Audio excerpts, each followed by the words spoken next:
Titjikala is a small community that lies in the central desert about 100 kilometres from Alice Springs.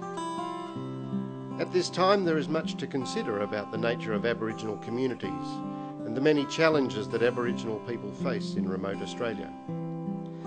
But we need to be reminded that there are many wonderful ways that Aboriginal people express themselves, engage in enterprise and contribute to a rich artistic and cultural heritage across Australia. Titjikala Art Centre is one of those places. You have different types of Aboriginal art. Some was based on traditional law and culture, Jukupa, the time of creation, when I suppose the world came to be. Now I guess it's the dot paintings, Western art, Western sort of desert art movement. That's where it came from. But you have other influences now, and I guess Titjikala here is a good example of that, of people using art to illustrate the various cultures that have influenced people's lives, the social history of this region, the camels, the trains, the cattle, the horses, the droving times, and so that's all part of people's culture.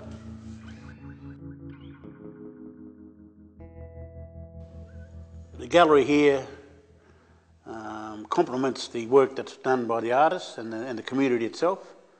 It complements the development of the ecotourism joint venture that the community has with Macquarie Bank and others in Sydney. It now also taps into the four-wheel drive market.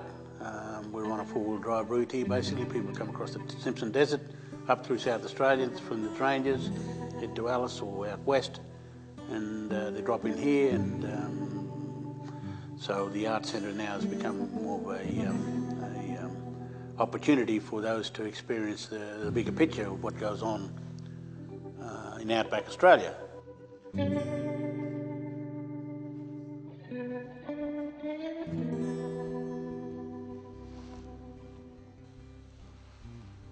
Art being this catalyst for the meeting of indigenous peoples and non-indigenous peoples, and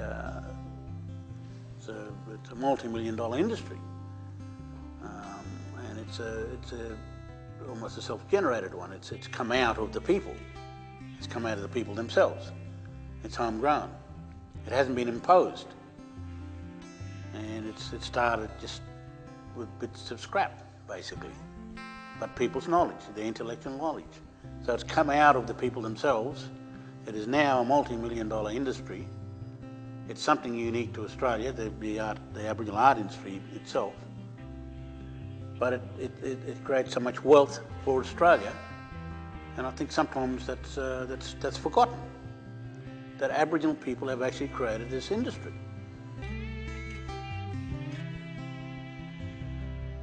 It's more than just an art centre, more than just a gallery. It sits beside the Women's Centre, and it sits beside the Child Care Centre, and so this precinct, if you like, has become a centre of activity. And art has been able to provide this livelihood for people, where people value their own self-worth. It's able to bring money, just hard cash, back into the community, and obviously for other people within the industry in towns like Alice Springs and elsewhere. And the intangibles, the benefits of cultural expression, of social well-being, social capital, they don't necessarily come with a 9-to-5 job. It's created a market, overseas market, not just for the art itself, but for people to actually visit Australia. And it's come out of these communities across northern and desert Australia that are so much maligned. And we have all these stories of doom and gloom and all the rest of it. Yet out of all that, we've got this thriving art and culture that's been stimulated through this cross-interaction between Aboriginal and non-Aboriginal people and all sorts of other mix-and-match of things. So that's the upside of it, I guess.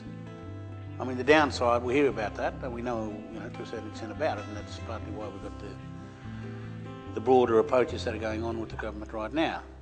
But I don't think we should ever forget that, nevertheless, out of all this, we've got this homegrown art movement, an expression of culture that has proven to be of benefit to Australia and to the community.